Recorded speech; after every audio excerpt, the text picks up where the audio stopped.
Bonjour les investisseurs, bonjour les traders, salut les spéculateurs, c'est Benjamin et je suis ravi de vous retrouver pour ce nouvel épisode de l'Hebdo Crypto. Vous le savez, chaque semaine vous me retrouvez sur cette chaîne pour faire une analyse de vos crypto-monnaies. L'objectif c'est toujours le même, c'est d'identifier les différents scénarios qui peuvent s'offrir à nous, le scénario le plus probable, celui à privilégier, de manière à optimiser nos gains et à réduire nos pertes. Aujourd'hui, on va surtout parler de psychologie, puisque nous sommes toujours dans un contexte de crash, et que dans un contexte de crash, on parle de psychologie de masse, de psychologie de foule, et donc de psychologie de l'investisseur. Euh, les indicateurs techniques dans ce contexte-là ne servent pas à grand-chose.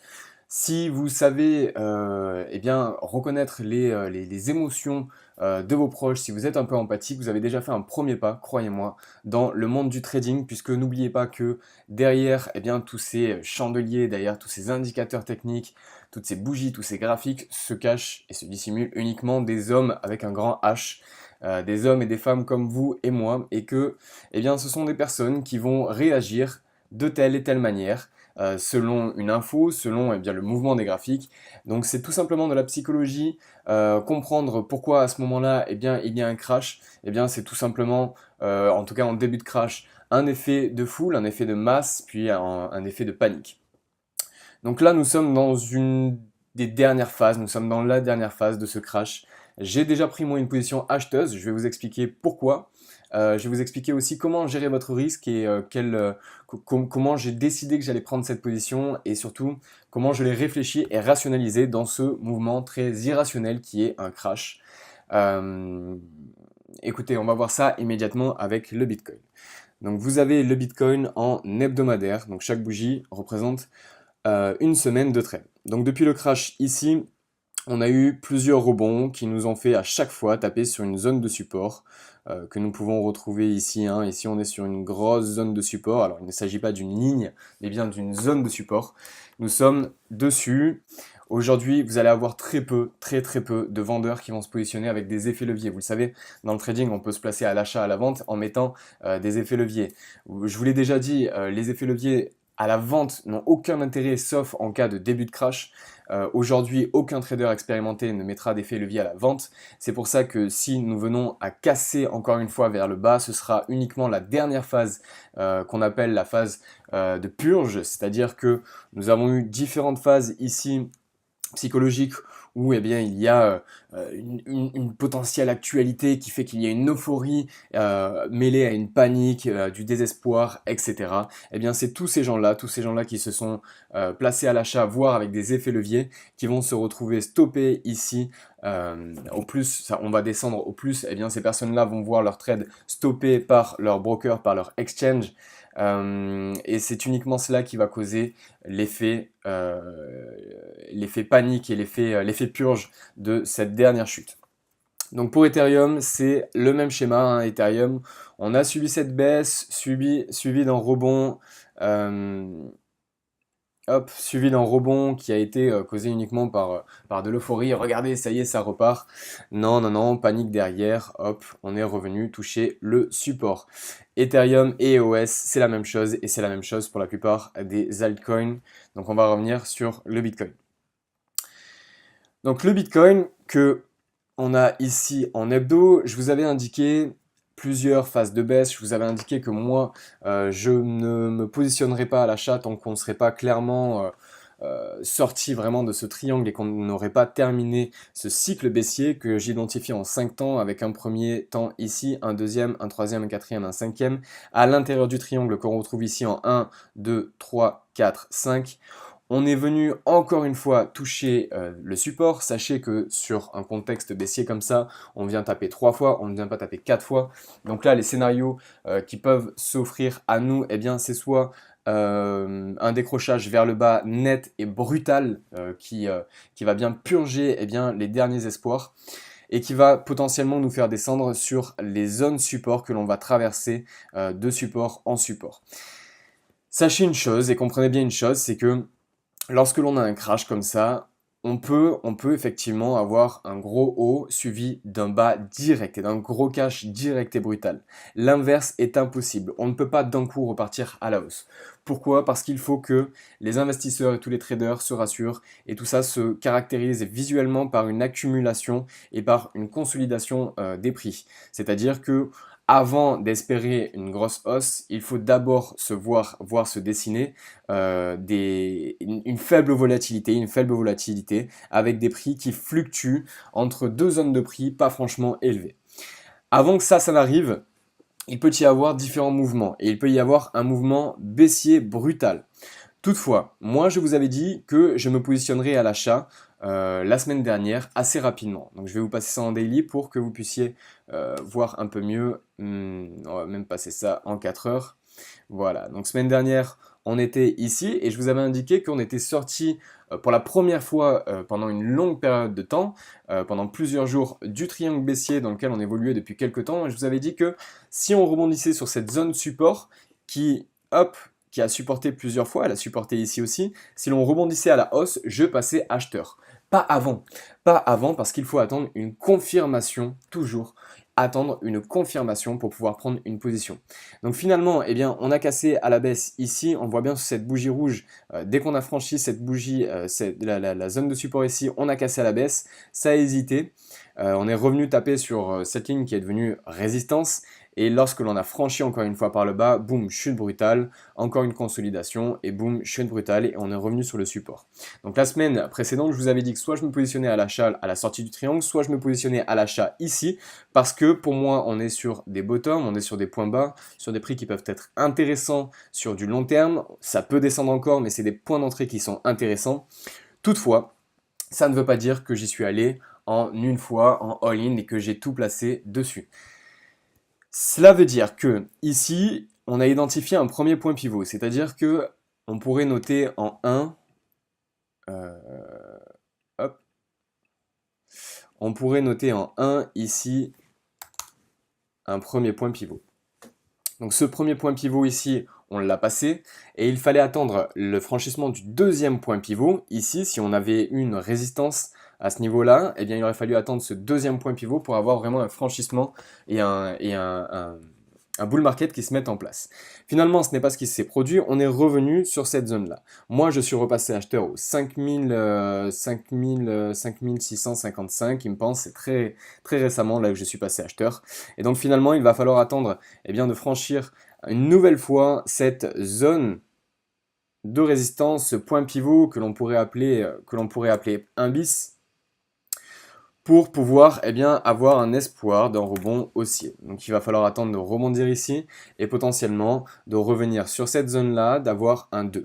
D'accord? Et c'est lorsque l'on aura franchi notre deuxième point pivot que l'on pourra investir de réelles sommes. D'accord? Tant qu'on n'a pas atteint ce deuxième point pivot, on prend des positions qui sont réfléchies. Et je vais revenir dans le passé pour vous expliquer tout ça avant de vous démontrer ce que moi j'ai fait et quelle position j'ai prise. C'est-à-dire que si on revient dans le passé en logarithmique pour avoir un consensus plus visuel, vous voyez, si on revient à septembre 2015, lorsque les marchés ont monté, on a eu une phase de baisse ici et on voit bien que ici, on a une résistance qui s'est mise en place. Ça a été notre premier point pivot. Donc, premier point pivot, on prend une position acheteuse et on met un stop loss vers la zone de support ici. Donc, notre stop nous indique qu'à ce moment-là, si les prix touchent ce prix-là, moi, je sors du marché. Ça peut repartir, mais au moins je suis sorti du marché. Si ça continue à descendre, je régule mes pertes au maximum. Donc finalement, le marché franchit ce premier point de pivot et on a notre deuxième point pivot ici. On voit ici que ça résiste, mais on n'arrive pas à venir traverser les prix. Donc finalement, on a comme un 1 bis qui vient se dessiner ici. On voit bien ici la résistance que l'on arrive à traverser. D'accord? On est à peu près sur les mêmes niveaux. Donc pareil, le stop loss qu'on met sur la zone support, sur une zone réfléchie, on calcule bien, la perte à hop, vous voyez, ici, on aurait été sur du 20-21% de perte si on avait mis notre stop ici. Donc, il faut réfléchir ça et toujours réfléchir à son money de management. Je vais vous expliquer ça juste après. Donc, le 1 bis, finalement, on arrive à traverser la résistance. Boum, donc nouveau point pivot, donc nouveau 2. Est-ce qu'on va arriver à le traverser? Là, très clairement, les autres traders voient ça. Ici, on a un deuxième point pivot, on le traverse nettement. Eh bien, sans surprise, on traverse vers le haut, on traverse vers le haut, et puis on revient sur une zone de consolidation où on a encore une fois une zone de résistance avec un point pivot que l'on traverse. Et donc cette fois, eh bien, ce point pivot nous a mené à une grosse hausse suivie d'une nouvelle consolidation avec une résistance, un nouveau point pivot, on le traverse et ainsi de suite. Voilà, ici on se retrouve sur le 2, deuxième point pivot sur la résistance, on voit qu'on n'arrive pas à la traverser. Donc le stop loss n'a pas été touché puisque notre stop loss aurait été ici, donc on est toujours dans le jeu. Un point d'entrée ici avec un stop loss sur le support aurait été ici, on est toujours acheteur, on attend de voir comment ça se passe. Finalement, on voit sur cette bougie là que bam, on casse vers le haut, confirmation avec cette bougie et là, explosion du marché à la hausse qui nous a amené jusqu'à notre plus haut ici. D'accord? Donc entre le 1 bis et le plus haut, on a quand même pris un magnifique 4123%, d'accord? Même si on s'était placé sur ce deuxième point pivot, c'est un 1230%. Voilà pourquoi je me suis positionné à l'achat sur ces points spéciaux qui sont des bottoms, d'accord? On est sur des niveaux de bottom, là on est sur des points pivots précis. Donc ici on a passé le 1, on a éventuellement le 1 bis ici, et donc il va falloir attendre le deuxième point pivot pour vraiment avoir une confirmation. Toutefois, je pense que on parle vraiment de psychologie, là, hein. On parle vraiment de réaction des investisseurs et des traders face au marché, donc face aux réactions des autres traders. Donc il y a plusieurs scénarios, comme d'habitude. Il peut effectivement y avoir un scénario aussi qui se met en place. On traverse le triangle, on a une consolidation qui se met en place, on traverse un point pivot sur un 2 bis et là, explosion. Mais la deuxième chose à envisager, le deuxième scénario à envisager et à ne surtout pas écarter, eh bien, c'est que finalement, nous venions traverser notre zone de support et nous venions effectuer la dernière purge, la dernière baisse sur le Bitcoin. Donc dans ce cas-là, eh bien tout simplement, moi j'ai pris une position acheteuse, je vais vous passer ça en daily, hop, j'ai pris une position acheteuse sur les 1565 et je me suis mis un stop loss, comme je vous expliquais tout à l'heure, sur la zone de support ici. C'est-à-dire que moi, j'ai pris une position acheteuse sur ces niveaux-là et mon stop est ici, voilà, à 13%. C'est-à-dire que si mon scénario s'invalide, je sortirai du marché à moins 13%. Si on prend une position comme ça, d'accord, il faut respecter son money management. C'est-à-dire que on ne va pas y aller en une fois, on ne va pas y aller all-in. Imaginons que vous avez 10 000 euros de capital. Vous n'allez pas mettre vos 10 000 euros là-dessus. Si vous mettez vos 10 000 euros et que votre scénario est invalidé, vous allez perdre vos 13%. Vous allez perdre 13% de 10 000 euros. Donc il faut respecter un certain money management, c'est-à-dire qu'on est encore dans une zone d'incertitude, d'accord? On a un RSI qui est en train de rebondir, mais on n'a absolument rien de positif, on n'a pas vraiment de signal haussier. Donc on prend ses précautions et on réfléchit en fonction de sa perte. Ici, je sais que j'ai une perte acceptable de 13%. Donc je prends ma calculette, je fais tout simplement un très simple calcul pour savoir en fonction de la baisse de 13%, combien cela doit représenter d'investissement pour moi. C'est-à-dire combien je dois placer en achat pour pouvoir perdre 200 euros si jamais le marché baisse de 13%. Donc le calcul est très simple. Je fais 200, la somme que je veux perdre, divisé par les 13%, fois 100. Et donc ça me fait 1538 euros. En plaçant un ordre d'achat de 1538 euros, si mon scénario est invalidé et que je touche mon stop loss, je perdrai 200 euros. Ce qu'il faut bien que vous compreniez, c'est qu'on ne génère pas des profits seulement en touchant tous les take profits, mais surtout en faisant en sorte d'avoir des positions négatives et une perte la plus faible et la plus raisonnée possible. Donc là, si je sors de ce marché avec 200 euros, c'est absolument pas ça qui va me faire transpirer. Si je perds 200 euros sur un trade, je ne vais pas transpirer. Si j'avais placé 10 000 euros, ça m'aurait fait 1300 euros de perte. ça n'aurait pas été la même chose, d'accord? Donc toujours prendre en considération votre capital disponible, identifier la perte sur le graphique en fonction, la perte acceptée en fonction de vos supports, en fonction de vos indicateurs techniques, donc ici 13%. Mon capital disponible il est de 10 000 euros. Moi, je m'autorise à perdre maximum 200 euros.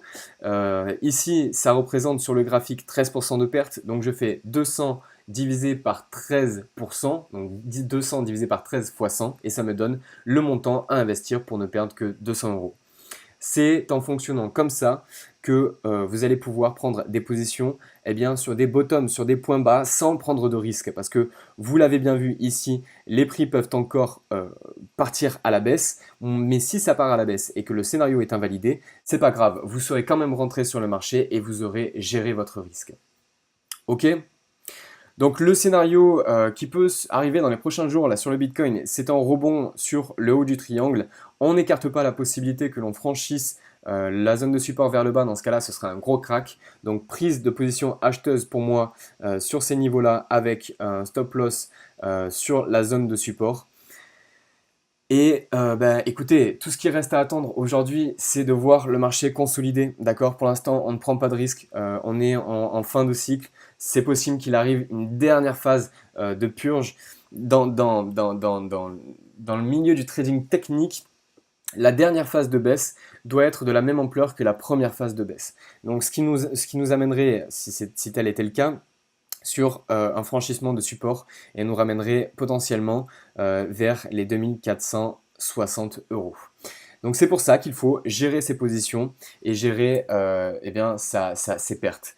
Sur des points bottom ici, on peut faire du buy and hold, mais véritablement, vous le voyez bien, si on revient sur les 2460, c'est ici qu'on va vraiment pouvoir prendre des positions acheteuses et holder nos positions et laisser les choses faire. Mais on ne pourra faire ça que si l'on a du capital disponible. Donc pour le Bitcoin, prise de position ici, objectif potentiellement le haut du triangle, à voir comment ça réagit.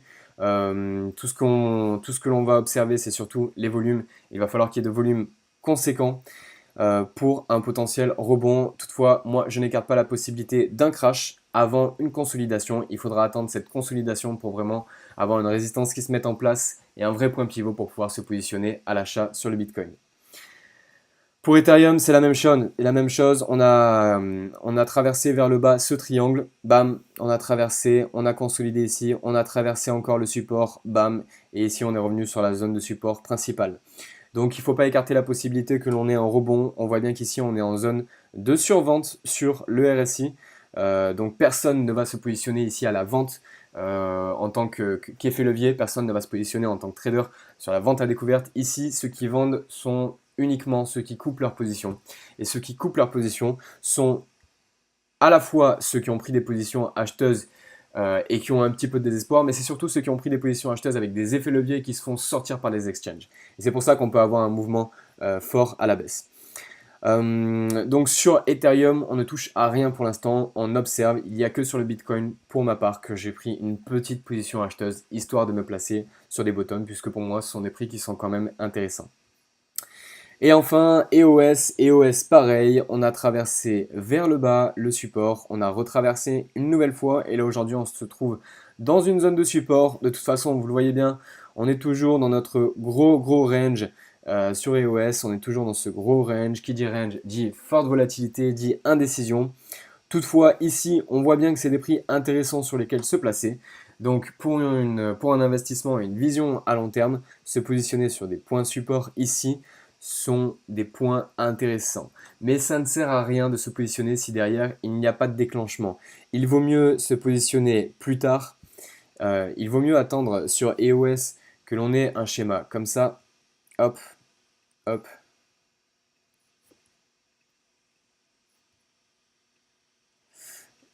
Tac, tac, tac, tac.